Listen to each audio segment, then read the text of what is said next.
ఈ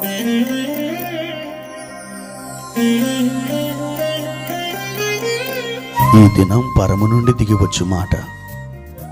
ఇది నీ జీవితానికి వెలుగుల బాట. నీ ఒడిలో ఉంచబడిన దీవెనల మూట, అద్భుతాల ఆనంద ఊట.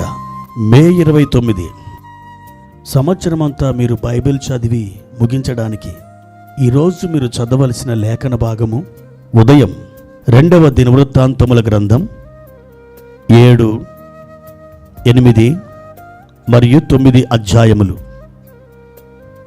సాయంత్రం యోహాను సువార్త 11వ అధ్యాయము 1 నుండి 29వ వచనం వరకు. ప్రియమైన దేవుని బిడ్డలారా, ఈ సమయంలో ప్రభు కృప మీకు తోడై ఉండునుగాక. ఎలా ఉన్నారు? బాగున్నారు కదూ? దేవుని యొక్క సత్య సమాధానములు మిమ్మల్ని తప్పకుండా బలపరుస్తాయి.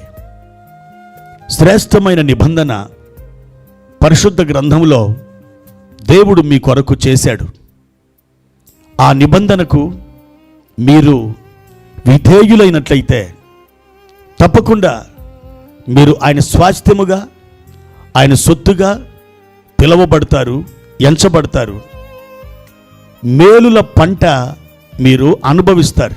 ప్రియా దేవుని బిడ్డలారా, ఈ ఉదయకాలం ప్రభువారు మనకిచ్చిన వాక్య భాగాన్ని చదువుకుందాం. 20వ కీర్తన 7వ వచనం. కొందరు రథములను బట్టి, కొందరు గుర్రములను బట్టి అతిశయపడుదురు. మనమైతే మన దేవుడైన యెహోవా నామమును బట్టి అతిశయపడుదము. ప్రియమైన దేవుని బిడ్డలారా, ఈ లోకంలో అనేక మంది గర్వించడానికి లేదా గొప్పలు చెప్పుకోవడానికి వాళ్ళు సాధించిన విజయాలు, లేదా వారికున్న ఆస్తులు, వారికున్న వస్తు వాహనాలు, లేకపోతే వారి యొక్క విద్యార్హతలు, ఇంకా చెప్పుకోవాలంటే వాళ్ళకున్నటువంటి డబ్బు, వాళ్ళకున్న పిల్లలు, ఇంకా వాళ్ళు సాధించినవి, వాళ్ళు కలిగి ఉన్నవి ఎన్నెన్నో, వీటన్నిటిని బట్టి వారు డంబాలు పలుకుతారు లేదా గొప్పలు చెప్పుకుంటారు. వాటిని బట్టి వాళ్ళు గర్విస్తారు. వాళ్ళ అతిశయం అవే.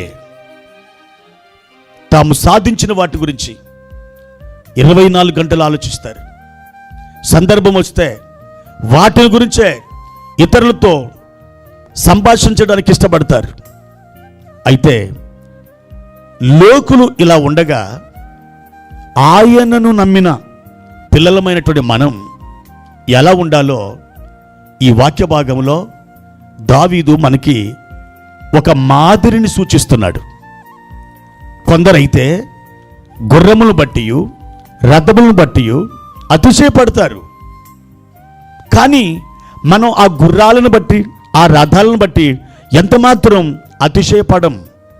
మనం అతిశయించదగిన వ్యక్తి ఆయన మన ప్రభు అయిన యేసుక్రీస్తే, మన ప్రభు అయిన యెహోవాయే అని దావీదు సెలవిస్తూ ఉన్నాడు.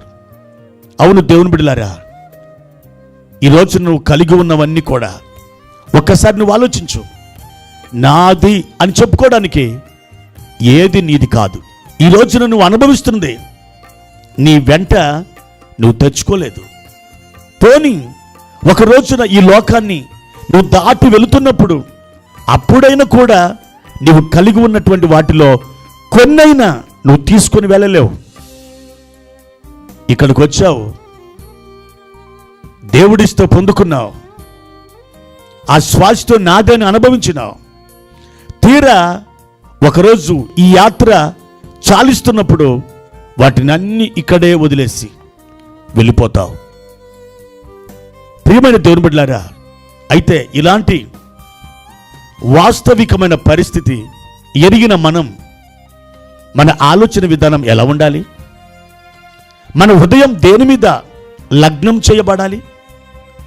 దేవుని వాక్యం మీద, దేవుని మీద, ఆయన కృప మీద, ఆయన కనికరం మీద, ఆయన దయాగుణం మీద మనం ఆధారపడాలి. ప్రియ దేవుని బిడ్డలారా, దేవుడు అదే కోరుకుంటున్నాడు. నీవు అతిశయపడవలసి వస్తే నన్ను బట్టి మాత్రమే నువ్వు అతిశయపడు.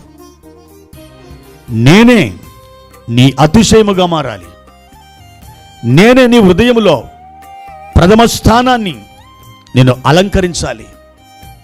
ఆ హక్కుపూర్వకమైన ఆ యోగ్యత నాకున్నది అని చెప్తున్నాడు. కాబట్టి ప్రియ సహోదరుడా, సహోదరి, దేవుని బట్టి మాత్రం అతిశయపడు. నీకున్న దేని బట్టి అయినా అతిశయపడితే ఒక రోజున అది నీకు కీడుగా మారవచ్చు. చాలామంది నేను ఎరిగిన బిడ్డలు ఉన్నారు, అందరిని బట్టి అతిశయపడ్డారు. ఒక రోజున దీర్ఘకాలిక వ్యాధికి గురై మంచాన పడి అలాగే వాళ్ళు చనిపోయారు. కొంతమంది డబ్బును బట్టి అతిశయపడ్డారు. ఒక రోజున ఆ ధనం రెక్కలు ధరించిన పక్షి వలె ఎగిరిపోయింది వారి విడిచిపెట్టి.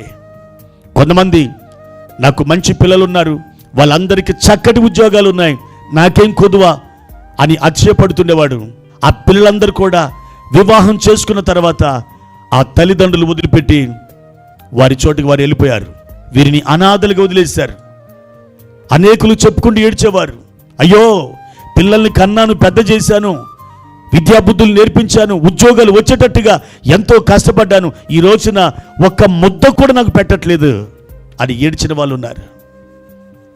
ప్రియ దేవుని బిడ్డలారా, దేవుని బట్టి నువ్వు అతిశయపడితే దేవుడు ఇది మొదలుకొని ఎన్నటెన్నటికి నీకు మేలు చేయక మానడు, నీకు కృప చూపించక మానడు. అన్ని వేళల్లో, అన్ని పరిస్థితుల్లో తన దక్షిణాస్తం చాపి నిన్ను ఆదుకుంటాడు. అటువంటి దేవుడు నమ్మదగిన దేవుడిగా పిలువబడుతున్నాడు. ఆయన మీదనే నీ ఆశ ఉండునుగాక, ఆయన మీదనే నువ్వు ధ్యానముంచుదువుగాక. అలాంటి కృప నీకు ప్రభు ఇవ్వాలని నీ కొరకు ఈ ప్రార్థన చేయాలని ఆశిస్తున్నాను. నాతో కలిసి ఏకీభవించండి. ప్రార్థన. పరిశుద్ధుడా, ప్రేమ కలిగిన తండ్రి, మీ ఘనమైన నామానికి వందనాలు. మా అతిశయము నీవే నాయనా. ఈ లోకంలో ఎందరు ఉన్నా, ఎన్ని భాగ్యాలు మేము సంపాదించుకున్నా, ఒక దినమున ఉన్న పొలంగా వాటిని వదిలి మేము వెళ్ళవలసిన వారమే. మా ప్రియ తండ్రి, ఎన్నటెన్నటికి వదలని వాడవు, విడువని వాడవు నీ ఒక్కడివే. మా దేవా, కృప చూపించండి, దయ చూపించండి. నీ కృప హస్తాలకి మమ్ములను మేము అప్పగించుకుంటున్నాం. మీ కృపా సమృద్ధి చేత మమ్మల్ని నడిపించి దీవించి ఆశీర్వదించుమని ఎల్లప్పుడూ మా కన్నుల ముందు మీరే ఉందురుగాక. మా నాయన, మీరు బలపరిచి దీవించి వర్ధలు చేయమని యేసు నామములో ప్రార్థన చేసి అడిగి వేడుకుంటున్నాం తండ్రి. ఆమెన్.